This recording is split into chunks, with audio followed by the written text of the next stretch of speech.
Здравейте, мали падавани! Аз съм Доги и това е, разбира се, Доги говори. Ще започна с следното нещо. Книгата. Книгата е ключът към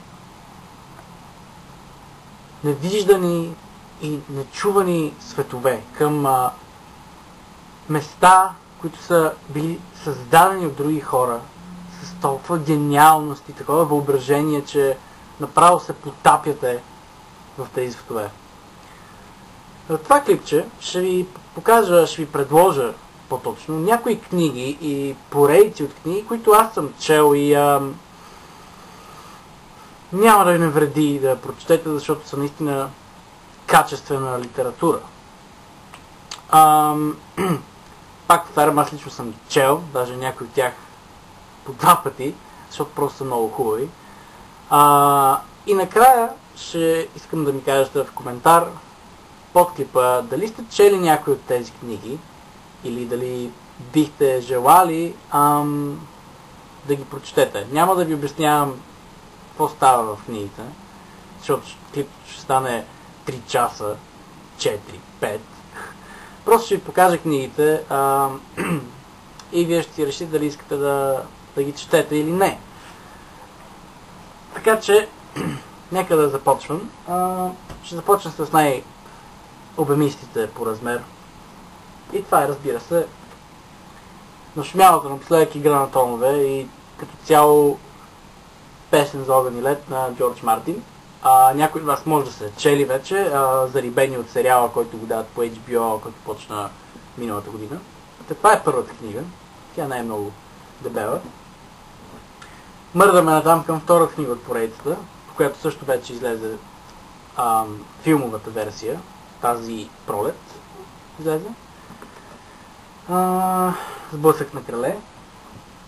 Третата част, върху която ще видим сериалът до година април месец, Живот и здраве, ако 2012, 21 декември не е края на света, Вихър от мечове. Тя е много дебела.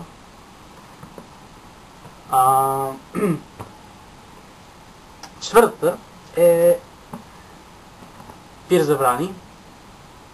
Най-нормална, пак вижда книга. Тухлички са, но са хубави. Фентази. Много секс. Много секс. И дракони. И това е последната част за сега излязла.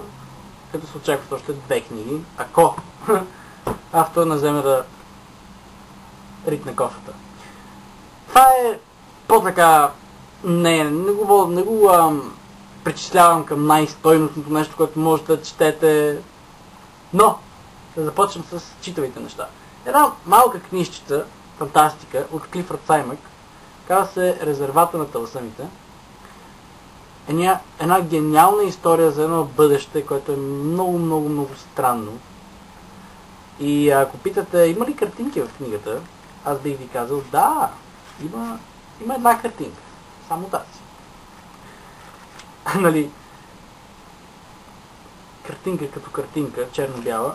Но да, историята е много добра. Клифърд Саймък, Резервата на таласъмите. Препоръчвам ви я горещо. И аз струва 65 тогава. Друга една поредица, която също е много стара, на Айзак Азимов. И много наподобява Междузвездни войни, по-точно Междузвездни войни много наподобява тази история. Първата част е Фундация Империя на Айзак Азимов. И втората част е Втората фундация. Много една гениална поредица книжки, фантастика, разбира се, която я препоръчвам горещо на всеки фен на фантастиката, който не ги е чел вече. Нещо друго, малко се връщам обратно към фентази сферата. Толкин, Силмарилион. Това е началото на цялото начало на вселената за Властелин на пръстените и така нататък. Базирано много на Уилям Блейк, който е бил ренесансов просвещенски поет всъщност. Бил английски поет, който Толкин явно много е чел и се е зарибил от него да си създаде собствена вселена и това е началото. След него четете, ако искате, разбира се, ако сте фенове на фентазито, След Силмарилион четете тази книжка, казва се Децата на Хурин, която също е много, много хубава и се чете много бързо. И за тези от вас, които ще питат, има ли картинки, да, има, даже са цветни на по цяла страничка. След тази книга четете Билбо Бегинс или Хобит, или до там и обратно, но книжката не можах да намеря. А след нея четете Царя на всяко фентази, Властелина на пръстените. И трите части в една, аз имам варианта. Това е възможно най-гениалната книга, която може да някой да прочетете. Да мърдаме натам. Отново ще се завърнем към фентазито, аз към sci-fi, но този път малко по-хумористическо и забавно.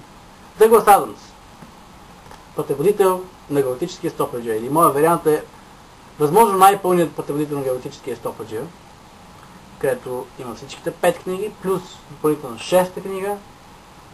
Тази книга я препоръчвам не горещо, а направо изгарящо горещо. Лично аз в момента отново я чета, защото просто страхотно. Има екранизация само на първата книга, която се казва Пътеводител на галактическия стопаджия, но не и на другите, което е много тъжно. Да продължаваме напред. С фантастиката. Поредица на Дан Симънс. Която се разказва за далечно бъдеще. Започва с Хиперион. Тази поредица е една от най-гениалните, най-подробните, има фентази елементи, има технологични, sci-fi елементи, има всичко. Тази е невероятна книга, начало на една невероятна поредица. Горещо ви я препоръчвам. Нейното продължение е Падението на Хиперион, пак разбира се, на Дан Симънс. Не са дебели книги, не са с супер миниатюрен шрифт, четат се лесно, защото направо не можеш да спреш да четеш, толкова е интересно. Разбира се, историята продължава с малко по-тънката Ендимион, пак на Дан Симънс, разбира се, която продължава историята, а историята е толкова завладяваща, че няма да спрете да четете книгите, докато не ги прочетете. И финала на историята се казва Триумфът на Ендимион, като Ендимион, разбира се, е главният герой. По-давеличка така, но пак не е невъзможно за четене. Това е страхотно. Автора просто взел толкова много награди за тези 4 книги, че много е велик. И последната поредица, отново се връщаме на фентази. Последната поредица е едно от най-гениалните фентази истории, писани някога. 10 малки книжки, но една велика история. Роджер Залазни, Хрониките на Амбър. Първата книга Девете принца на Амбър и втората книга Оръжията на Авалон. По-гениално фентази едва ли ще намерите някога. След това третата книга Знакът на еднорога и Ръката на Оберон. Четвъртата книга е Царството на хаоса. Отиваме на петата книга. Всъщност това е шестата книга. Това е петата книга, пардон. Шестата книга е Козовете на съдбата. Седма и осма книга Кръвта на Амбър и Знакът на хаоса. И не, няма картинки, няма филми по тези книги, единствено когато може да направите, да ги намерите и да ги прочетете. Деветата книга и предпоследната е Рицар на сенките. И последна, но не на последно място от всичко, което съм избрил до сега, Принц на хаоса, пардон. Аз лично съм чел тези книги, вече се повтарям силно за 15 000 път и ви ги препоръчам ужасно горещо, защото това е нещо страхотно, нещо, което може да...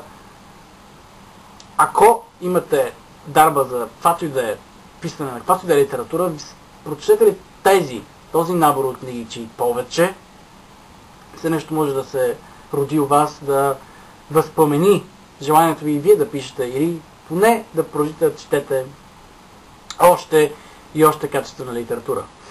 Та, долу в коментарчета ми напишете дали сте чели някои от тези книги и дали